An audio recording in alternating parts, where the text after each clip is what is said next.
What's up, football fans? I'm Emory Hunt, the czar of the playbook, and don't forget to check out and grab your copy of our two latest book releases, Football: A Love Story and What Did Football Teach Me? Visit our website at footballgameplan.com/books and get your copies today.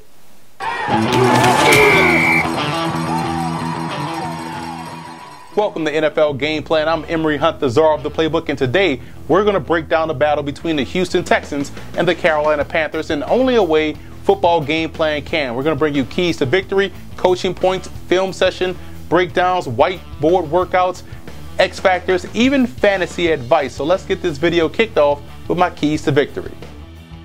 Starting with the Texans in this ball game, I would lean on that offensive line in the running game. They did some solid things last week versus Kansas City, which has a very tough front seven. Defensively, I think the game got out of hand, so they had to get away from the ground game. But running the football, they did well, and they faced the same type of challenges versus a team like Carolina within their front seven. And on defense, J.J. Watt and Jadeveon Clowney versus those Panthers offensive tackles will be the biggest matchup, not just from a pass rushing standpoint, but they have to maintain that discipline. They can't get outflanked, they can't get out of position, and they can't give up the edge versus a guy like Cam Newton. And you have to beat the guards to the spot. The Panthers love to move their guards in a running game and also in certain passing situations. If you beat the guards to the spot, you keep them bottled in, and that way you'll be able to shut down what the Panthers want to do offensively. And for the Panthers in this ball game, winning on first down defensively, I think is going to be huge because, again, they're facing an offense that's similar in inconsistency as they did last week in Jacksonville. Getting these guys behind the eight ball, behind the chains, could lead them to success this week versus the Texans. And the receivers can't be a liability. No drop passes. Your routes have to be crisp. They have to make sure they're not the reason why the Texans hang around and knock off Carolina. And a simplistic approach, I believe, is the best approach offensively. You don't have to get overly creative in how you run the football. Play downhill. Don't get cute in the passing game as well. Keep it simple, just like you do defensively, and that allows your offense to play fast, play aggressive, and be much more effective. As great as Luke Kuechly is in the middle of the field for the Carolina Panthers, I do think the Houston Texans can take advantage of his over-aggressiveness in the passing game by trying to high-low him with a passing concept. I'm showing you what I'm talking about here. Spread set, tight end, two wide receivers, running back in the backfield, and this is Mr. Kuechly right here. And what we're going to try to do is influence him to be over-aggressive by sending somebody underneath while sending somebody over top and try to complete a pass. So this is what we're going to do pre-snap. We're going to motion this back out. Right, we're going to motion him to the wide side of the field, hopefully to get this guy bumped over. And this is just like a cover 4 look. So if they are going to play cover 4, this is a great concept to attack cover 4. So now we have this guy walked out here to the outside of the receiver. And as the cadence starts to wind down, we're not going to keep him out there. We're going to bring him right back in to where he gets in between the X and the weak side tackle. And at the snap of the football, we're going to bring him on a low crosser, right? And now what we're doing with the tight end, we're going to bring the tight end up, and he's coming over. How we're going to take this safety out of the play? Up, and now he's going to either break, reading the safety, he's going to either break in or he's going to break out, giving him a two-way go, but that essentially takes the safety out of the play. You see where the high-low concept comes into play.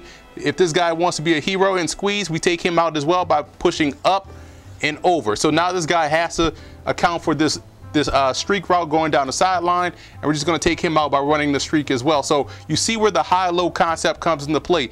Now, Luke Kuechly, is he going to be aggressive enough to squeeze on this low crosser, or he's going to be aggressive enough to get underneath this deep in route by the tight end? Either way, Ryan Mallett or Brian Hoyer, whomever is going to be the starter, has the opportunity to pick and choose where they want to go with the football, because this guy will essentially be outside of the play. You want your tight end to settle in one of these zones. So this is a great way, I think, to attack the aggressiveness of Luke Kuechly in coverage. And I think if Houston can do this, they can have some success throwing the football versus Carolina.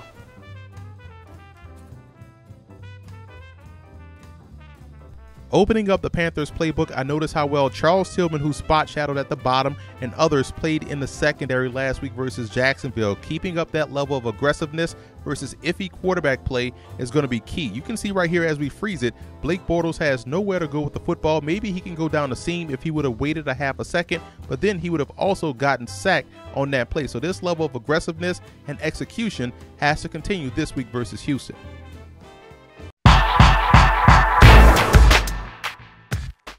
My X factor for Houston is definitely going to be the quarterback play, whether it's Brian Hoyer or Ryan Mallett. They need to get some type of consistent play, a quarterback that's not going to turn the ball over. So as far as players are concerned, X factor, Ryan Mallett, Brian Hoyer. X factor for the Carolina Panthers is Greg Olsen. He's their top receiving option, and they really need to get him going on those corner routes and deep in-breaking routes. So it's going to be important to get the ball to their top playmaker. Prediction for this game is Panthers 17, Texans 14. The Texans and Panthers, they bring an interesting dynamic to the table. Both of them with good, not great defenses, and both with offenses that have an opportunity to shine, but with question marks. I think for Houston, the coaching point would be, let's find out what we have in Ryan Mallett. Let him control this offense. See if we can get more big playability out of him and allow our defense to be great. And for the Carolina Panthers, I think that they need the Cam Newton of 2013. They don't have enough weapons around him, and the offensive line is just okay. I think they need him to be that Superman Cam that he was in 2013, rather than just a manager of a football game, that they want to see success versus a very, very aggressive and very stingy Texans defense. My prediction for this one, 17-10 Carolina. In a matchup of two teams that really do their job on defense, you have the Texans and the Panthers. I look for this week as a start. I actually want to start the Texans defense. Remember, they had a rough time last week, but with the issues that the Panthers have on the offensive side of the ball, I think this is a good play for them. Who I do want to sit, if possible, I am going to go ahead and sit down the running back, Alfred Blue. I think that they're going to key on him and force the ball to go through the air on the offensive side, put it in Brian Hoyer's hands. On the opposite side, for Carolina, I want to go ahead and start Cam Newton. Sounds ridiculous that I'm starting a defense and I'm starting opposite quarterback. Cam Newton will have to be this offense. If you have him, you're going to have to do something with him. As far as a sit, I'm going to sit Greg Olsen. Even though the matchup was not conducive last week, I think that this week they're going to try to make sure to take away his only receiving target. With that all being said, I expect the Texans to pull off a victory in this one, 27-20. I like Carolina in this ballgame. I think what you saw last week with their defense, very good play at every level. D-line, linebacker, secondary will do enough to keep that Texans offense inconsistent. So I see Carolina knocking off the Texans. And just to recap all of our picks, everyone is going with the Panthers except Chris. He's the lone wolf here going with the Texans. So we'll see how that works out. And I also want to give a huge shout out to Panther fan forums and Texans fan forums for always showing football game plan support.